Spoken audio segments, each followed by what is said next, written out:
Hello, today is Monday, August 3rd, 2015, and I am your host, Sue Brown, and welcome to info2rail, your freight train to modern media. How y'all doing today? Well, I want to welcome you to our show, and we have a great show for you today. It is a crazy day out here in Canandaigua, New York. It is cloudy and crazy. For some odd reason here in the last maybe month or so, we've had a lot of power surges here. Something we've never experienced. We're not big on our lights going out here. In the number of years that I've been here, which is my whole life, very rarely do we even lose power, let alone now the lights are flickering. So something crazy is going on. But we are very fortunate today to have radio host, metaphysician, and psychic Linda Salvin with us today. It's going to be a great interview, you guys. First, a little glimpse into the missing persons files. Zoe Mackenzie Lewis, age 17, was last seen at her home in Elkton Heights, Maryland, on Friday, July 24th, 2015.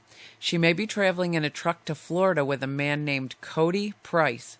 Zoe is 5'4" and weighs 100 pounds. Anyone with information on her location, please contact Detective Andrew Tour with Elkton Police Department at 410-398-4200, extension 35, or email him at atuer@elktonpd.org, or call your local 911. The second one is Joe Keller, age 19, was last seen jogging around 4:30 p.m. on July 23, 2015, near Rainbow Trout Ranch in the Conejos Canyon of the San Luis Valley in Antonio, Colorado. Keller of Cleveland, Tennessee, arrived in the valley with friends as a part of a cross-country road trip. Keller's described as 5'7" tall, 160 pounds. He has blonde hair and hazel eyes. He has a British accent. He was last seen wearing red running shorts with a reflective strip on the sides and shoes shown above, which is in the picture on our website. If you go to the info2rail Google Sites, it's on there.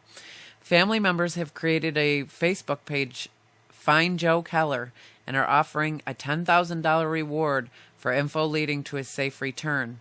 Anyone with any information on his location, please call this Conejos County Sheriff's Office at 719-589-4111, or call your local 911. As I tell you guys at every show, it is so important to get these missing people out there so that we have the opportunity to at least look around. Maybe somebody's out in that vicinity and they're jogging, or they're just out in that vicinity, and they find something or some sort of lead. It's up to us as a society to look out for our missing persons. I mean, just imagine if it's somebody you love. Wouldn't you want everybody out there looking? We're going to take a short break, and when we return, we will have Linda Salvin with us. Stay tuned. Don't go away. We'll be right back. Okay, we are back with Linda Salvin. Radio host, veteran, and metaphysician Dr. Linda Salvin was not born with a psychic gift. A series of devastating accidents transformed her life. With each of these experiences, her spiritual connection to the universe and her psychic gifts began to grow.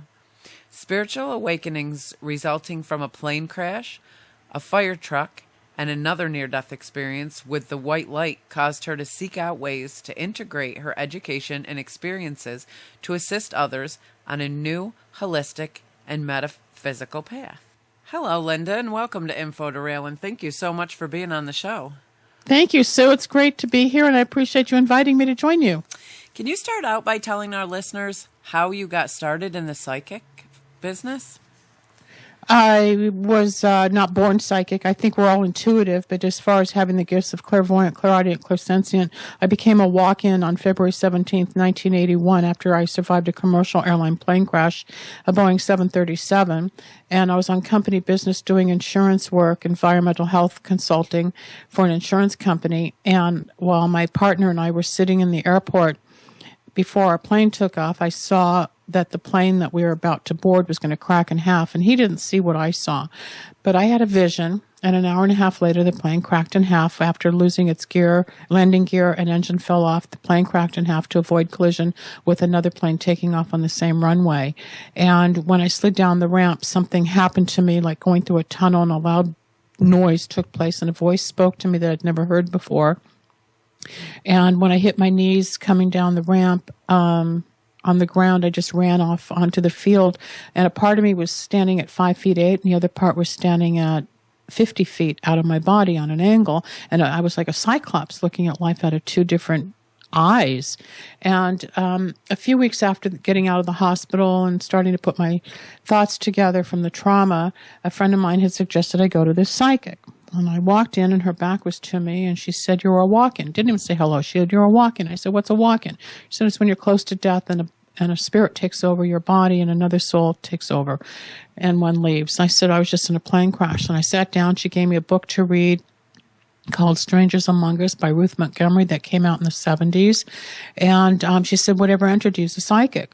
And I laughed because I'm not psychic. Well, it turned out I am, but I didn't embrace it for the 12 years following the plane crash. After that, a year later, I got hit by a fire truck, and I had another out-of-body experience near death.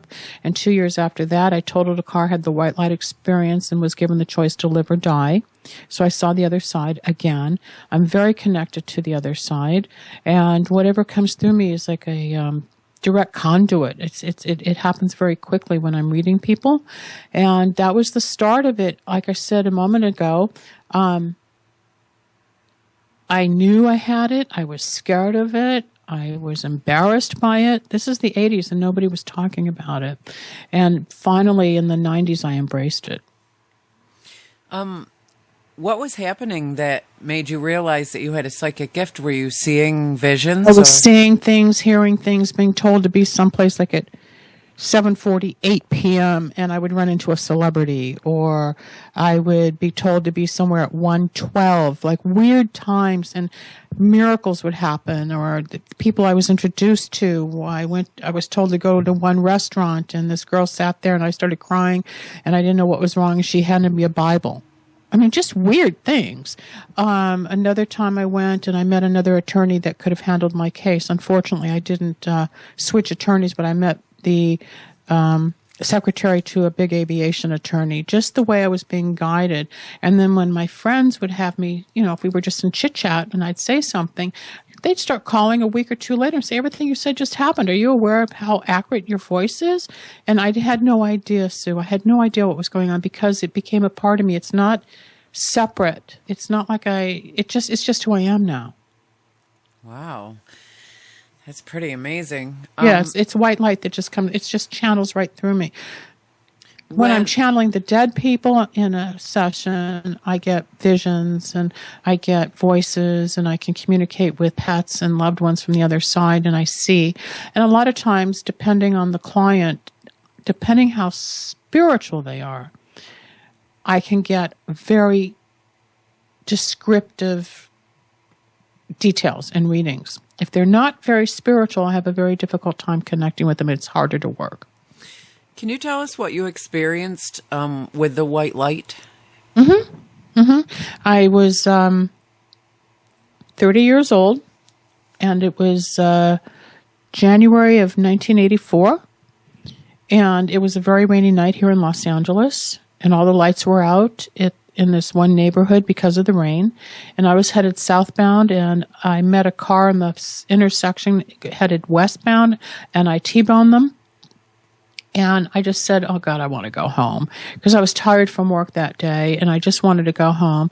And as my car spun out, and you may get chills because most people do when I say this, as my car spun out, a white beam went from the top of my head into the ceiling of my Camaro and into the heavens, and the same voice that spoke to me 3 years earlier from the plane crash spoke to me again and said, "You can come with us now or stay and do," and I was given a message.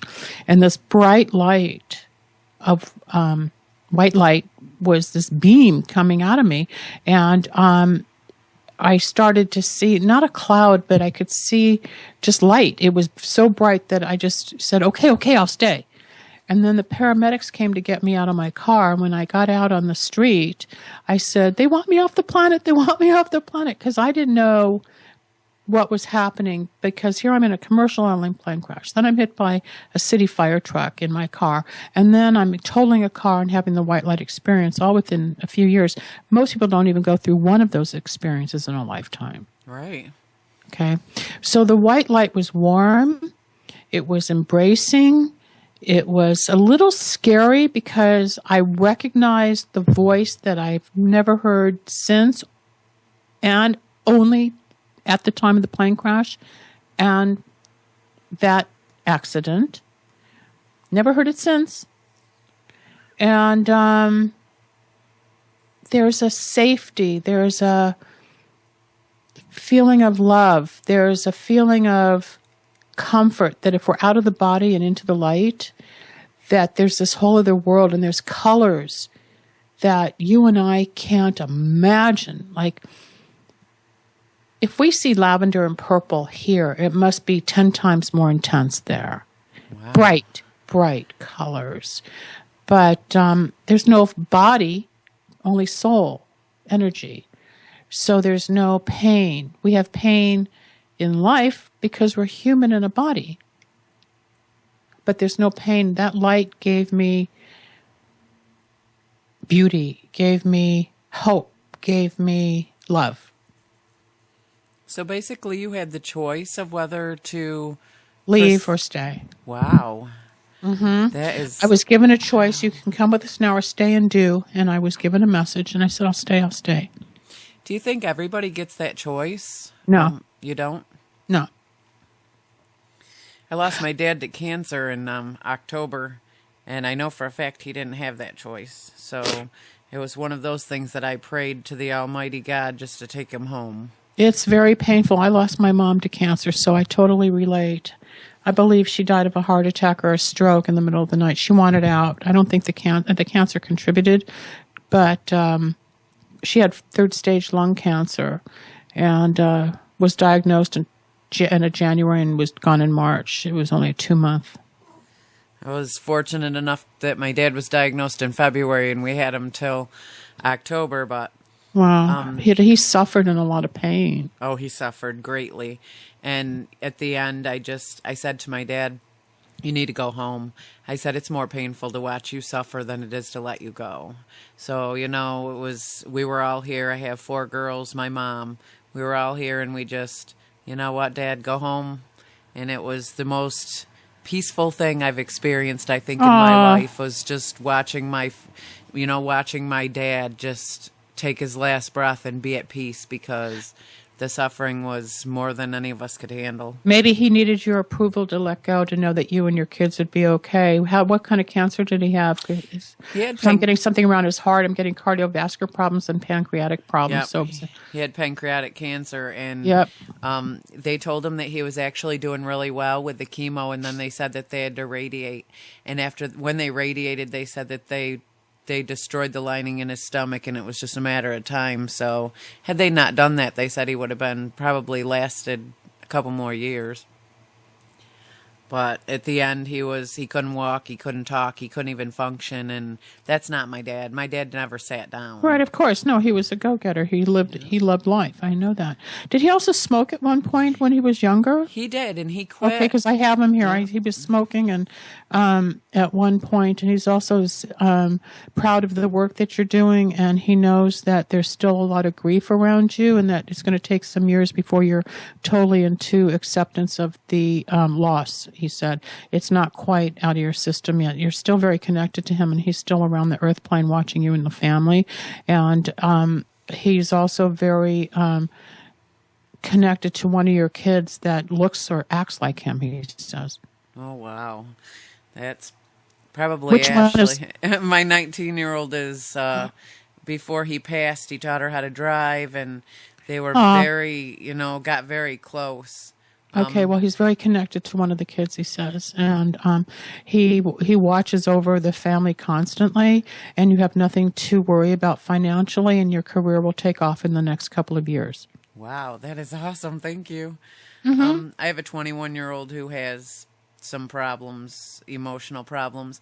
And right now we're battling whether or not she has Huntington's disease or if it's something different, like, you know, I don't know if she's got schizophrenia or we're just... It's more of a bipolar situation. I'm hearing it's just a biochemical imbalance that with the right pharmacologist who's also a psychiatrist, she'll be balanced and she'll become more integrated. There's also a lack of spirituality in her life that she's trying to connect with.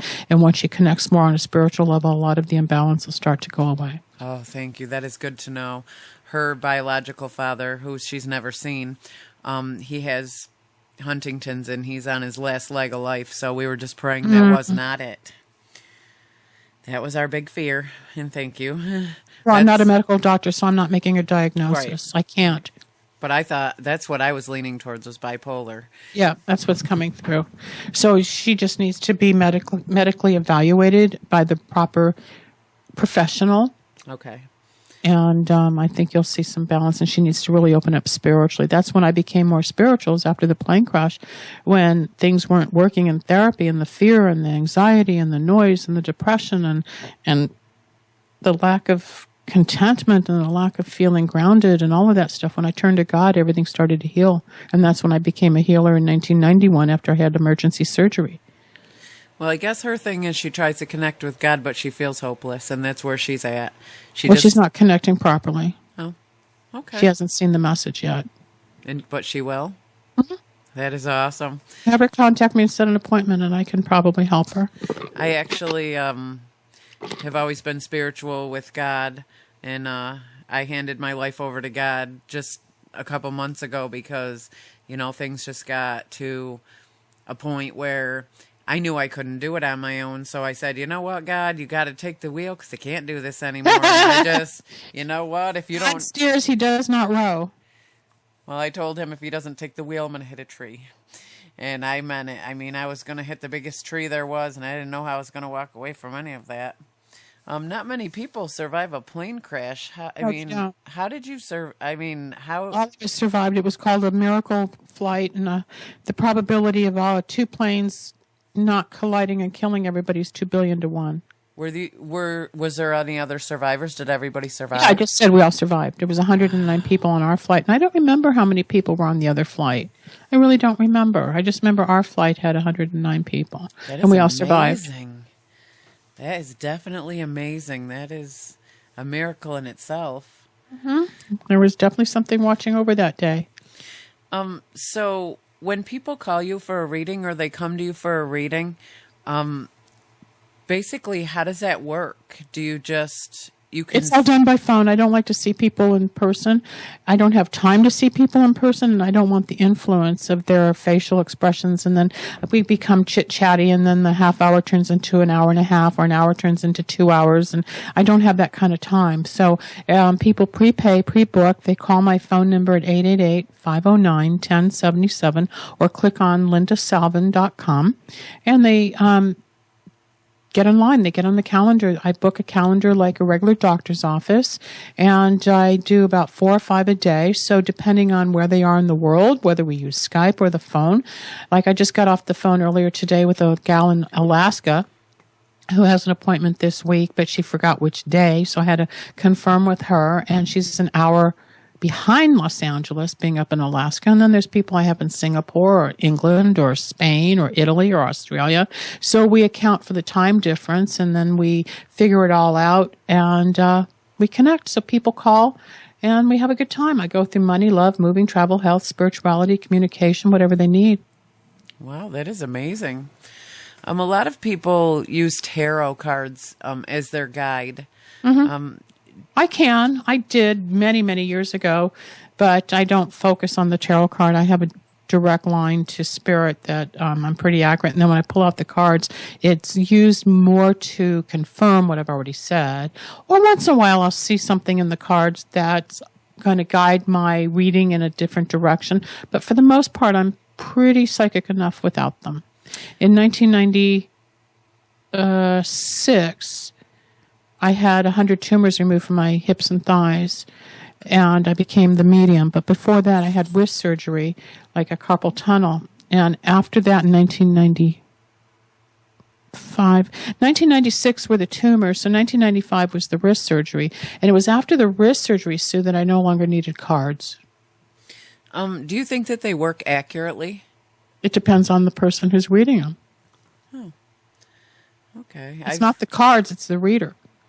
I've used them often, and as I've been It's not told, good to read for yourself. I can't read for myself. It doesn't Most work. people can't. No, you're absolutely right. Most people cannot read for yourselves because you're going to read into it. You need someone else that's subjective and objective and that really understands the layout. And there's so many different decks now that it's hard to just talk about like the rider deck and what the arcanas mean versus the numbers versus the coins and everything.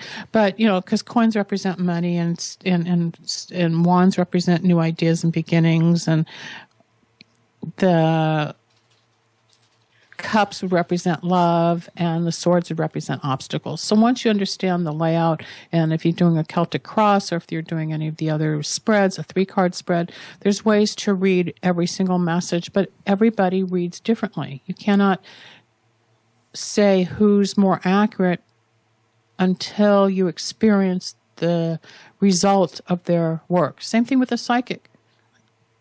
You know, you can't in 48 hours say it didn't work. And I just had a woman, an 82-year-old woman, call me over the weekend to say that the reading from Thursday was no good because she went to this event that night and didn't meet anybody. I said, it doesn't work that way. You know, 4 hours after a reading, she's expecting to meet somebody. And I said, it's not April.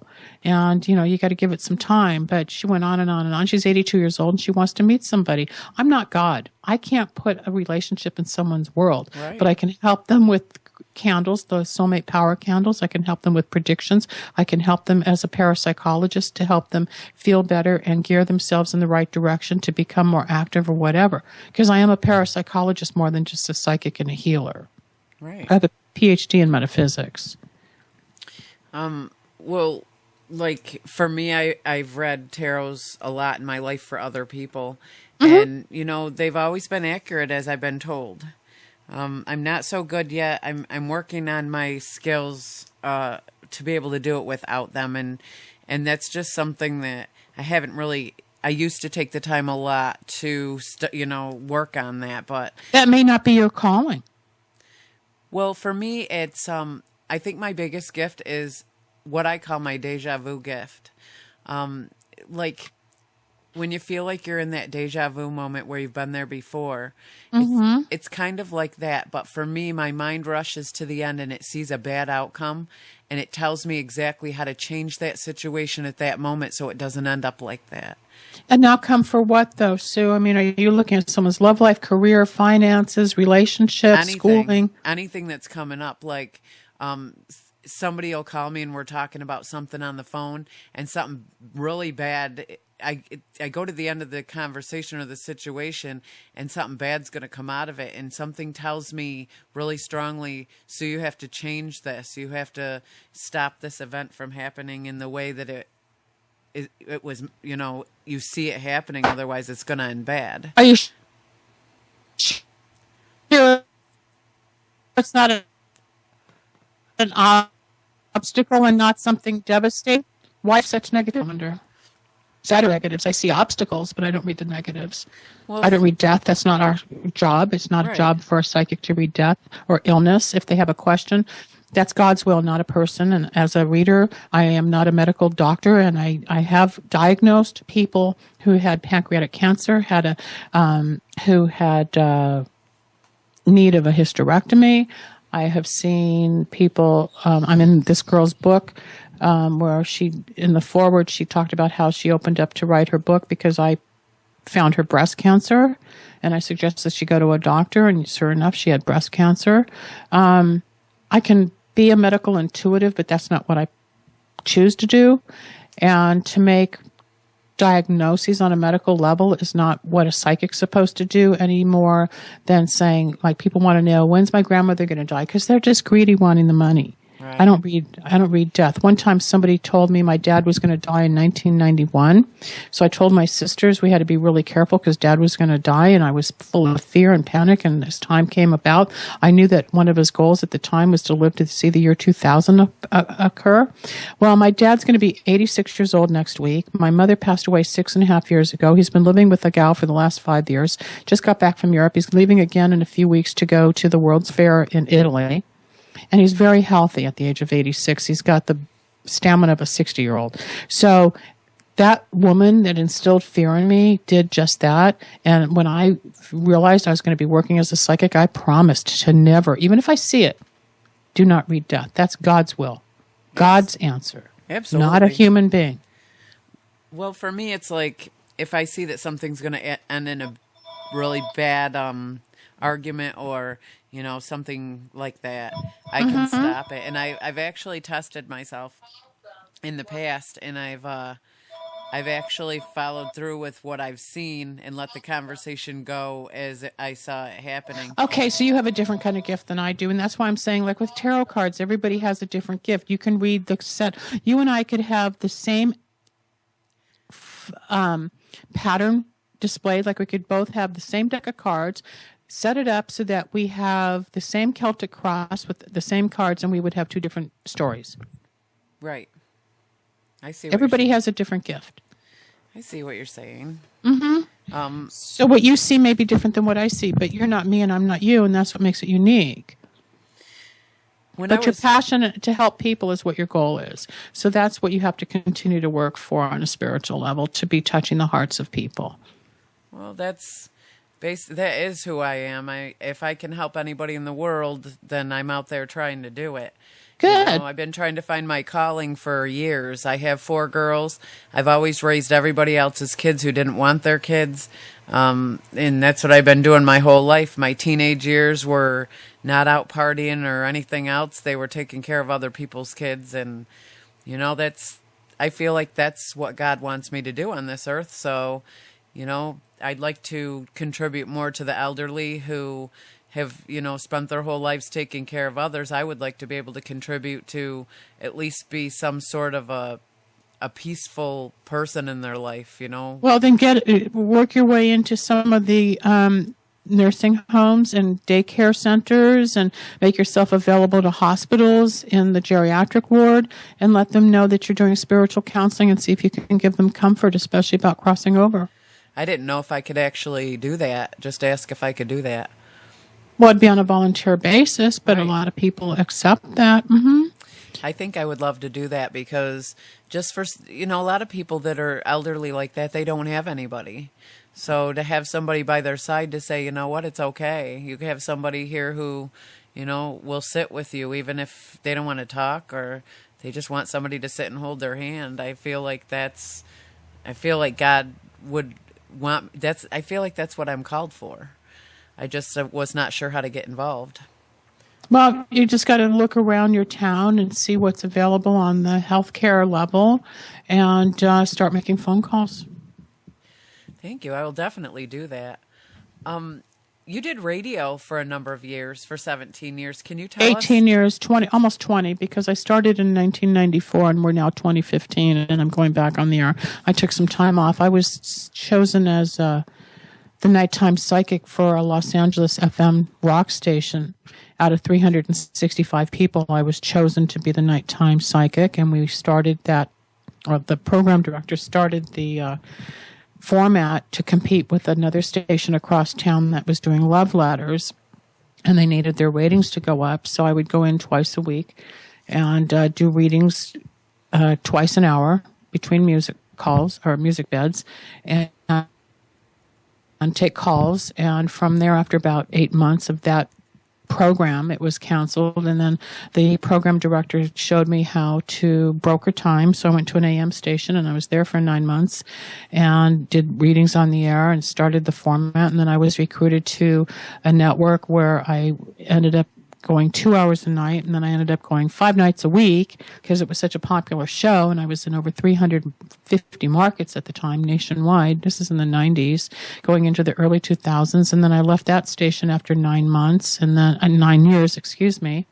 And then I was on CBS, KLSX 97.1, which is a big FM talk station here in Los Angeles. And I was there for 5 years until they flipped the switch to AMP, which is a hip-hop station. And CBS closed all their talk stations. So I did talk across town on a smaller station called KBC, but that wasn't monetizing for me. So I left as the radio was changing in February of '09. I lost my job. Then my mother passed away 3 weeks later. And then I had a TV infomercial running on my candle line, and I pulled that July. So everything in my world collapsed. So I took some time to rebuild and structure. Wow. I know doing radio, it's what I'm trying to get into. Well, radio's not like it was. AM and FM terrestrial radio is being replaced by the internet radio. So the more internet exposure you have, the more likely you're going to succeed because of what's going on. People download podcasts. Over 39 million a week are listening to podcasts. So it's very different than getting on terrestrial radio on an AM FM station. FM especially doesn't allow it much anymore because their formats are usually automated. Huh. Well, that's my big interest is getting into internet radio. It's something I love to do. I love the people and I love the information. I grow with every guest that I have on my show. Absolutely. Because a part of you comes out of them and vice versa. Because we mirror each other. And just like being a psychic, you grow yourself when you're giving advice. Because you're taking a lot of yourself and putting it into the session.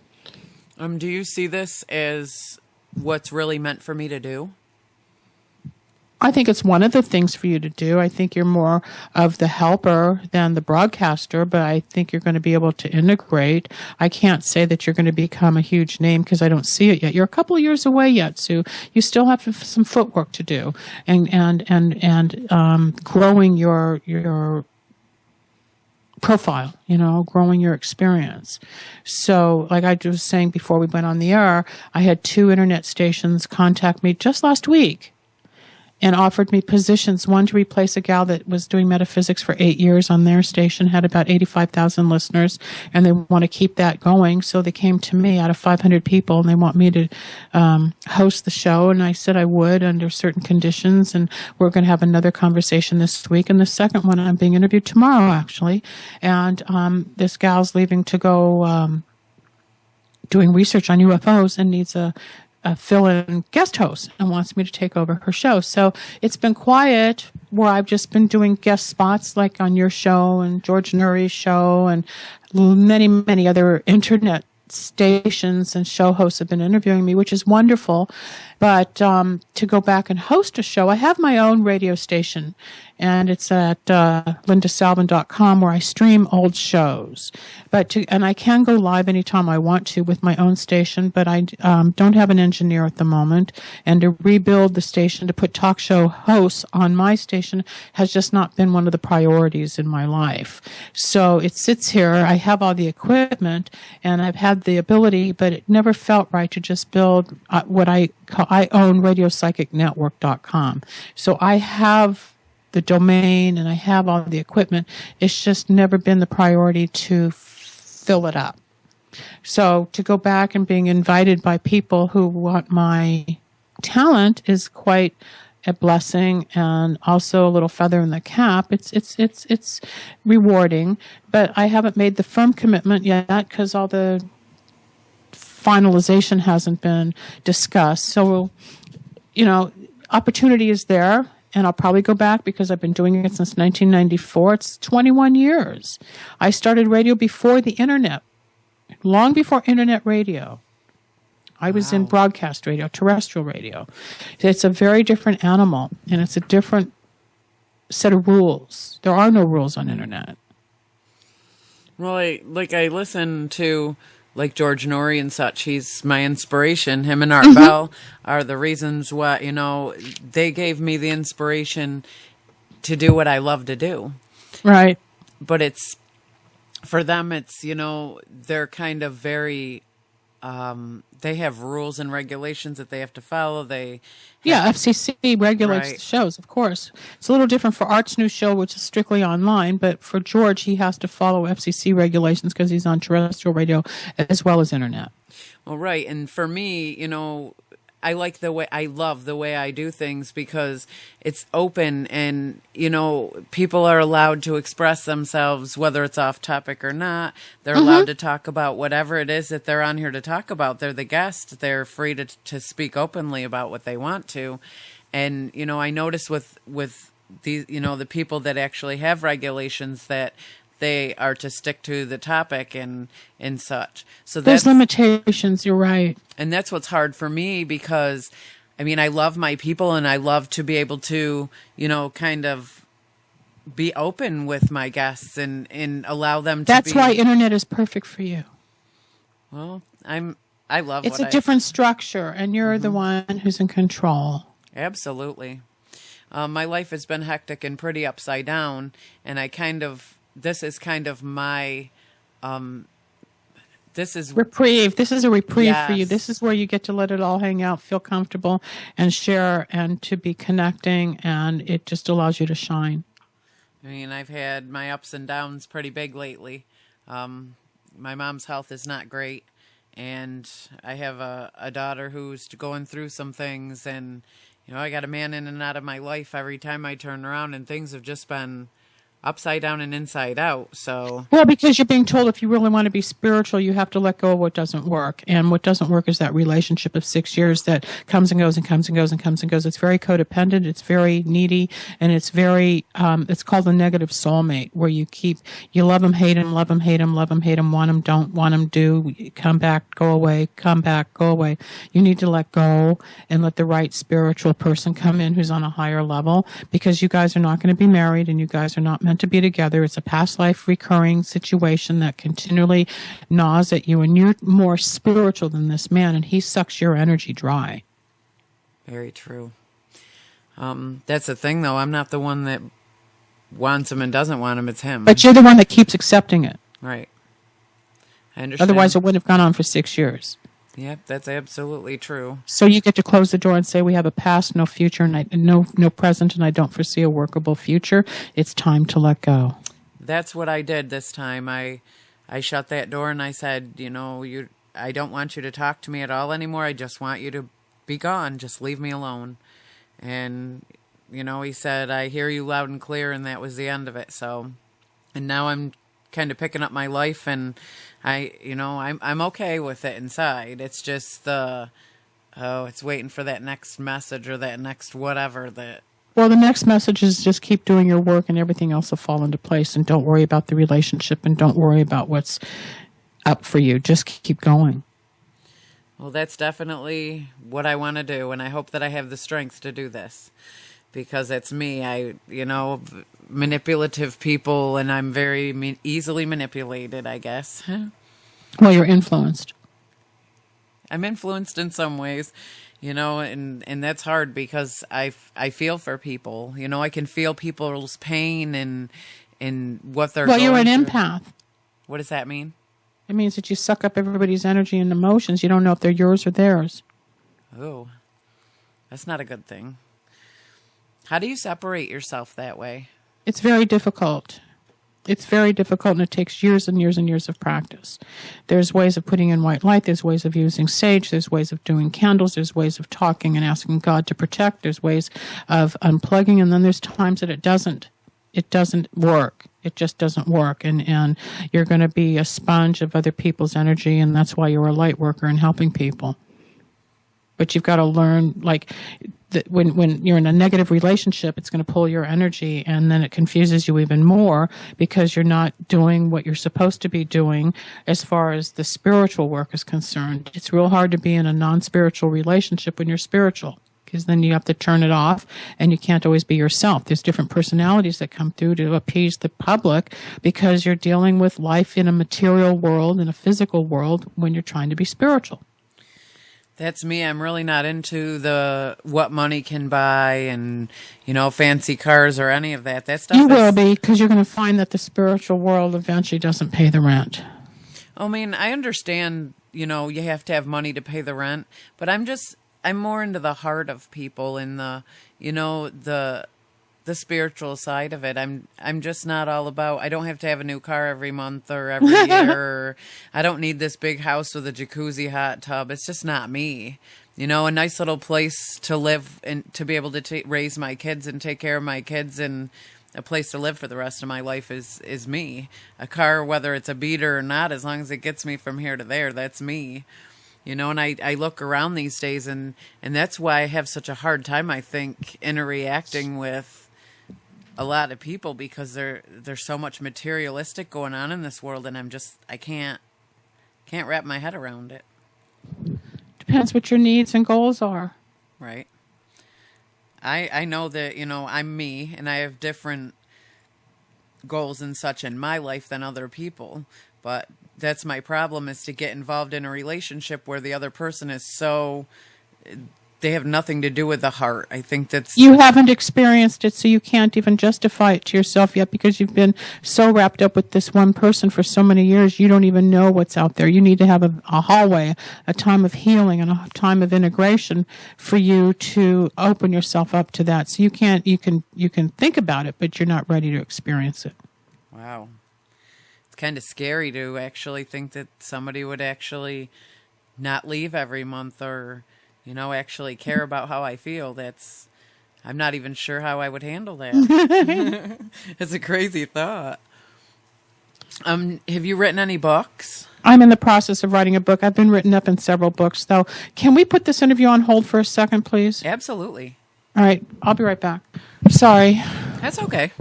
My dog has hot spots, and she's just scratching and scratching and scratching, and I needed to put some cream on her to calm down the hot spot because of her discomfort. I can imagine. For some reason, this weather's been actually wreaking havoc on not only animals but people, and this is crazy. Well, especially out here in Los Angeles, it's very dry because we have the drought. And I don't understand that. It rains here so bad that we need a Noah's Ark here.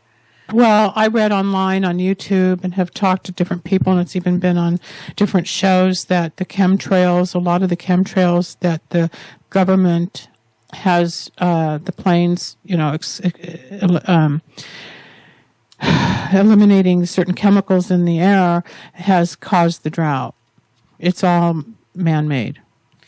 I noticed that. I started listening about the chemtrails and stuff like that, actually, with Alex Jones. And ever since then, I've been very interested in that situation, because every time you look up in the sky, there's 20 million stripes across the sky. And it's all chemicals that are poisoning us. Yeah, and people are not listening. They don't believe you. When you say that is chemicals, it is not. That's just a jet. No, a jet does not leave that behind. No, they're excreting chemicals. As a psychic, do you see... they're talking about this big earthquake that's supposed to rock California. I don't do worldly events anymore. The last time I did one, we had the LA riots in 1993, and I swore I would never do world events. I don't look at that stuff. I don't want that kind of power. Nostradamus was great, and I have the ability, but I shut it down. I concentrate on helping individuals, because God's going to move the earth. If it's going to happen, we're going to have an earthquake. I live in California. The day I was born, there was an earthquake. I've been through the 71 quake. I've been through the 88 quake. I was through the 94 quake, and it's scary and scarier and scarier. And if it hits, it hits. But I don't look at the predictions, and I can tell usually within 24 hours something's going to happen. But I choose, Sue, not to use my gift on sensational items or facts, which means people like channeling Princess Diana after she passed away, or Frank Sinatra, or John Lennon, and all that, the news wants you to do. I gear my career to helping individuals on their own personal level, on the mind, body, spirit, as an intuitive, as a parapsychologist, as a psychic, healer, and medium. And it's plenty for us to take care of ourselves rather than getting into the fear and overwhelm of what's going to happen to the planet. That's understandable. So I gear myself on an individual level. Can you tell us about your wicks of wisdom? Yeah, it's a candle line. And there's an infomercial on YouTube, actually, that was produced in 2006 with Kris Jenner before she and the Kardashians got Keeping Up with the Kardashians. One of the gals in the infomercial, who is the former naval officer, actually gave Kris the idea of Keeping Up with the Kardashians, gave her the title. And 8 months later, the show hit. But Wicks of Wisdom is a candle line. I was trained in candle magic in 1999. I had tested other people's candles and oils and tried to see some results without success. And I was in a relationship at the time, and I wanted him to open up and be a little more communicative. So one of my clients who sold sage suggested I go to this one man named Mike who sold candles and go to him. So I drove to his store and I got this one particular candle and got the oils, did the procedure the way he told me to, and it worked. All of a sudden, my guy was opening up and talking, and we were in a whole different type of relationship, almost to the point I wanted him to shut up. It was really weird. And be careful what you ask for. So I went back to him, and I said that it worked, and I was a little stunned because I had tried this, and I tried that, and nothing happened. So he said he would train me in candle magic. And I said, why? He says, because you're on the radio and you help people. And this is to help people. So one night I went on my show and I had 3 sets of candles, one for love, one for luck, and one for money. And I came home to 25 orders. And Wicks of Wisdom was born. So in 1999, I started my company, Wicks of Wisdom. And we get to each customer 3 candles, essential oils, herbs and powders that go together, and then there's this petition that is written on parchment paper that gets burned in the flame, and it's all part of the ritual that you learn when you purchase the set. There's a little spoon so that you can divide up your powders. Everything's done in thirds, like a pyramid is in 3. God, the Holy Ghost, and whatever the other one is. I'm not Catholic, but you've got the trilogy with the Holy Ghost and the Father and the Son and the Holy Spirit. That's what it is. So everything comes in 3s. The same thing with the power of 3 with candles. So we do it in 3s. And the booklet that I wrote back then that goes along with it explains the history of candle power, explains a couple of testimonies that I had from some clients who had used them that authorized us to use their story in the booklet, and then the directions. And you can get the copy of the PDF off my website at lindasalvin.com, or else we'll give you a copy of the PDF when you order the Wicks of Wisdom. What they do, if you're looking for a new job, if you're looking to sell a house, if you're looking to pass an exam, say for the the boards for the bar exam, or we've had medical students pass exams for the MCATs to get into med school. A real estate broker would take the exam to pass her test. The Money and Success Power Candles opens the doors to achieve new results. We have Good Luck Power that removes blocks, obstacles, negativity, curses, black clouds, and anything that could be an obstacle in the way of people's lives on love, money, health, communication, or whatever. Then there's 2 soulmate power. One is if you're in a relationship, it enhances the relationship, and another will draw in new love or companions. So one is soulmate power love, and soulmate power attract is the other one. I have testimonies on my website. People get married after maybe 7, 8 sets of candles. They have found their soulmate, Sue, and they get married, and I have performed the wedding as a minister to some of these people. Then we have health and wellness. I cannot verify because it's not proven. However, testimonies have said one guy had his son's lymph node cancer went away. Another gal, her mother's cancer went away. I've had canker sores disappear. People who have felt suicidal are no longer depressed. I have harmony power that brings in peace, harmony, unconditional love in a very dysfunctional situation. I have legal candles to help people win a lawsuit, and it goes on and on and on. It's like if you're baking a cake, let's say a chocolate fudge cake, and you're making a lasagna, a cheese lasagna with meat sauce, and then you're making a Caesar salad. You've got 3 different recipes, 3 sets of ingredients for each recipe, and when you're done combining all the ingredients, you have a specific food, right? Right. So it's the same thing with candle magic. I have done the research on which oils, herbs, and powders with the candles and a certain specific petition goes to create the end result. So spiritually, people can help themselves as they become their own alchemist in the procedure of helping themselves with candle magic. This is real stuff.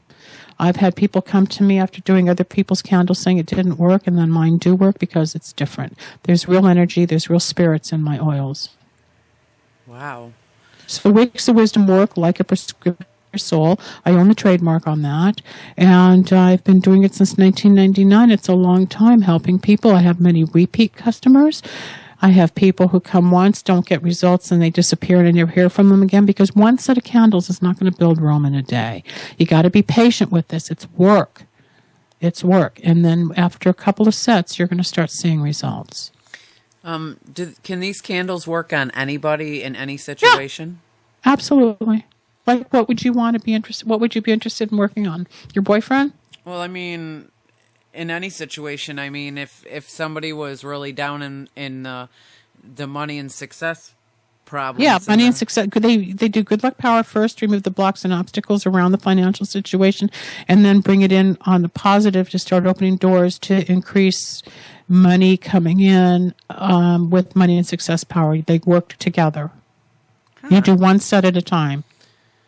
So each set takes about 3 weeks. Oh, so you actually have to burn them. Okay, I understand. Yeah, you burn them. Each candle burns 24 hours a day. There's 3 sets. Each candle averages 4 to 5 days. So you're looking at, 15, 20 days of ritual, depending how fast they burn. Every candle has its own personality. It will burn at different rates, and the outcome is different per person. Are you burning one candle at a time, or do you light all 3 at a time? No, you do one at a time. It's all in the book. Wow. That's why it takes 3 weeks. That is amazing. I'm definitely going to look into getting me some of those. Okay, and check out the infomercial. We use different candles at lindasalvin.com. We show the candles that we have, and then we give you the PDF or the booklet if you want to download it so you can read about it in advance. Well, that's where I'm at right now. I always have my guests' web pages up so that I can, be looking at what we're chatting about. And I'm, definitely going to look into getting these.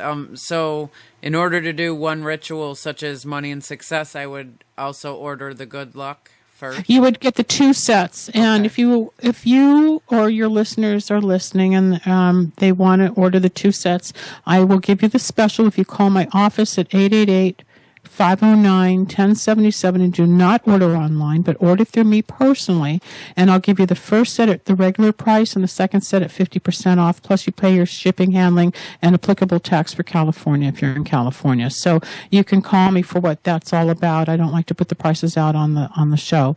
And it works. You'll see change. You'll want more. You're going to want to get into it, and you'll become a participant in your spiritual growth. That would be great. Thank you for that. I'm definitely going to do that. It's based on Kabbalah, Pagan, Wicca, Santeria. All the occult is a part of it because everybody has their own sets of candles. But I've removed the occult and made it mainstream for everybody. As for the Wicca and such, a lot of people have a different or kind of a fear of the whole Wicca stuff as they believe. Well, they're dealing with the earth and fire and wind, the different elements of life, much like the Native Americans. But there's covens and they have rituals that are specific to their religious practices, just as the pagans do with candles and oils. Everybody has their own ritual. That's why I said I've removed all of that and made Wicks of Wisdom mainstream, which doesn't include that kind of ritual. You don't have to wait for the full moon or the waning moon. There's no rules with Wicks of Wisdom. Well, I just wondered because a lot of people were kind of fear the Wicca that it's like devil black worship. Magic. Yes. Mm-hmm. So mine's white. It's not black. Oh, I understand. I understand that. I just Or wondered. people fear it because they don't understand it and they say it's not going to work. It's like, oh, I don't believe in psychics. Well, have you ever had a reading? They judge out of fear. And if they're going to base their fear on something they haven't experienced, but only what they've heard, they create the phobia or the judgment call. It's like, if I hadn't experienced the plane crash, getting hit by a fire truck, totaling a car, having the white light experience, opening up, getting trained in candle magic, getting selected for radio and all that stuff, I would never believe my story. I would have run in fear like I did the first 12 years when I was psychic and didn't want it. That's understandable. I mean, when I had I don't know, I think it was a gift, but when I had the gift of actually seeing my grandfather's death in an out-of-body experience, right, it made me want to run like somebody lit a That's fire scary. under me. Yeah, it's very scary. Yeah, I mean, I knew where I was, and I knew that I was sleeping at home, and how am I standing here, and why am I seeing this? Because you astral projected. It was crazy. And that was the first time in my life I've ever experienced that part of anything. And it was so scary, but at the same time, I woke up and my dad was crying and he said, your grandfather just had a heart attack and they don't think he's going to live. I said, no, he died before he even found the chair. And everybody's freaking out. How do you know that? And I said, because I was there. And that's, it's hard for people to believe when we have supernatural paranormal experiences and beliefs and aptitudes. Well, I've been a psychic or a paranormal investigator for a while now. I've done a lot of research into the paranormal, and I like to go out and actually experience whether or not there's paranormal in places. And it freaks you out big time when you actually come across it. It is scary, crazy stuff. Yeah, I stay away from the paranormal. I don't like the dark side. I don't like to go into the ghost hunting and looking for entities or things like that. I use the Ouija board, and a lot of people are fearful of the Ouija board, but I am connected to my mother and a couple of my friends who had passed away, and a rock star that went to my high school comes through, and I give people readings and messages very clearly from the Ouija board that if you know how to use it properly, you can get the right spirit. But there's a lot of misconceptions about what the Ouija board is all about, and it can be very dangerous bringing in entities. And if you're not protected, speaking of protection, just like doing readings, you got to watch and know how to really align yourself with spirit. And because of the near-death experiences, and it's kind of like being a bumper car at the pier, I am connected to the other side that I know I'm in protection. Not everybody is. If somebody wants to use the Ouija board to contact the other side, what is it that we should do ahead of time to protect ourselves from? Well, you're supposed to eat a banana to have potassium in your body, because if you do it properly, you're going to be depleting potassium and you're going to get backaches. And you've got to be able to clean the board, and you have to understand how to use the energy, and you have to be able to let the board move itself and don't think that you're manipulating it. And you have to be able to be calm and not be fearful, and you have to ask for the right spirit for your highest good and that of the person working with you to be there for you, and bring in some form of angelic realm if you can contact it. Not everybody has the energy to do it. It takes a lot of work. So not everybody can really get Move the results. that, plant it around now. My 21-year-old, she has visions a lot in her sleep, and it'll be of That's called prophecy, dream prophecy. Well, usually it's of children that are missing. And that she's never heard the name, she's never seen them. I mean, it's in her dream, a little girl will come up to her and she'll say, "I'm missing and I need your help. Please find me." And my daughter will say, "What's your name?" And the person will tell her the name. And when my daughter gets up, she'll type it into the computer, and lo and behold, they're on the missing persons list. Wow, so that's another gift she inherited from you. Was it your grandmother that also had the gift? Which side of your family had the spiritual intuition or the psychic abilities? I'm not really sure. My grandmother was very, very spiritual. She was I think it's your grandmother's lineage that you've all inherited from. Well, for my daughter, the problem is she doesn't know how to go about, staying in the dream long enough or getting the details that these people are trying to send to her. I mean, they come to her and say, "Please help find me," and Mom, how do I help find these people? They're asking me, and I don't even know what to do. And So she has to program herself to, before she goes to sleep, to ask that she stay in the dream long enough to receive the message and then to wake up to write it down. Oh, okay. It's like anything else, it takes practice. All right. Well, I think, I think her gift is amazing. I'm very into the missing persons thing. I couldn't imagine one of my kids being missing or somebody I loved. But, for me, Oh, that'd be horrible. Well, for me, I'm very active in the missing person thing. I try to get missing persons out on every show. I always list 2 missing persons on every show. I read the details. I put the pictures on my website. I really try to, help bring these kids home and these people home, because I couldn't even imagine for 1 second what these people are going through. So for my daughter to have that gift, I'd like to help her figure out how to use it so maybe she can help these people. I wish I had that gift sometimes. Boy, I would be out there helping everybody. But that's my passion. One of my other passions is getting involved in that way in the Missing Persons Center to try to help. Well, then she needs to contact psychics that specialize in missing persons and ask what to do with the prophecy she's receiving, and maybe somebody can help her. Okay, I'll definitely tell her that, because something she has a very big passion for. I mean, she writes songs and she's got so much going for her, but once we figure out, her emotional problems and stuff, then hopefully she'll go back on track with what she really wants to do with her life. I really want to thank you, and you took the time to come on with us, and you are phenomenal. Thank you. You've heard me on George Nuri, right? I have. Is that how you found me? Yes, and I've listened to every time you were on there, and you are such an inspiration, and you're such an amazing person. And I wanted the chance to, for my listeners to get the opportunity to be able to, Thank you. Have the experience of listening to you, because you are amazing. And I again really want to thank you for taking your time from your busy schedule to come on here and chat with us. Absolutely. And if anybody wants to connect with me, they can click on lindasalvin.com, send me an email, tell me that you heard me on this show, info2rail, with Sue. And if you email me, I will contact you and give you a 10% discount on sessions. Or if you want the candles, you can get the 50% off on the second set if you order 2 sets, and you save on your shipping, handling, and processing fees with that. And then you can also call toll-free at 888-509-1077 and leave a voicemail, and I'll call you back. Thank you. That is great. You are amazing, and you know what? I'm very, very, very fortunate that you took the time for us. Thank you. I appreciate it. I know we had a few weeks there where I couldn't get to you because I was so preoccupied, but we finally set the date, and here we are, and now we can go on, and you must send me a link once it's active.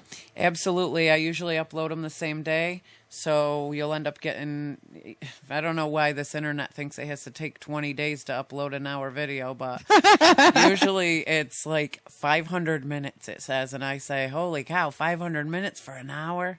So wow. I must be doing something wrong, but I'll definitely get the link to you. Yeah, and then I'll put it out on Facebook, and then you can find me on Facebook at Linda Salvin, and click on that, Sue, and then we can be Facebook friends, and then when it comes, I'll post it so people can see it. Absolutely. Thank you so much. Anytime, and I hope that what I suggested for you in your world is some information that you can take to apply to empower yourself and better the path you're on, and watch how things start unfolding for you down the road. I'm going to say another 6 months, you're going to be in a whole different place, mind, body, spirit, technically, spiritually, emotionally, with the relationship, your career, all of it's just going to start to turn, like the dial is going to turn. You'll see you're on the right path. You're moving through a lot of stuff. It's going to clear. But I'm definitely on the right path to stay away from my past and move forward. Correct. Absolutely. That's my choice, and thank you for confirming that. I feel better. Well, thank you so much, and I would love to have you back on again. Anytime. Just let me know. I'm there for you. All right. Thank you. You're welcome. Have a great day. Thank you. You too. Bye. Bye. That was amazing, guys. my guests are why I do this, and my listeners. You guys are so amazing, and I am so thankful and so, just I can't even tell you guys how thankful I am for you guys and for my guests. You're all amazing. Well, that's all we have time for today. We post our shows on YouTube, and if you want to know more about our guests and upcoming shows, please visit our info2rail webpage, info2rail. Just Google it and click on our Google Sites page. On there, you'll find all of our missing persons. I post the pictures there so that you have a visual of the people that I talk about. I just want to again take the time to thank you guys so much for joining us here at info2rail. The guests and the listeners are what makes this possible, and thank you for making my dreams come true. I hope to see you here each and every week. We have new guests and new topics, and things are great. Just to let you know, we have L.A. Marzulli coming back on. And we're excited about that. That's our third interview with LA, and we're going to be talking about black-eyed children. It's going to be an awesome interview as well. I just, really want to encourage you guys to come on and check out our interviews every week. And we are viewer-funded, and right now we are taking donations as our board is getting kind of old, and boards don't last forever, and we want to continue to bring you great interviews, and so we're taking donations as we're viewer funded right now. So, if you feel that you can donate a little bit, it would be very much appreciated. Right now we're in need of a new board and a new microphone. Things wear out, so keep us in mind. May God bless you and keep you, and may His face shine upon you in these uncertain times. We'll see you soon.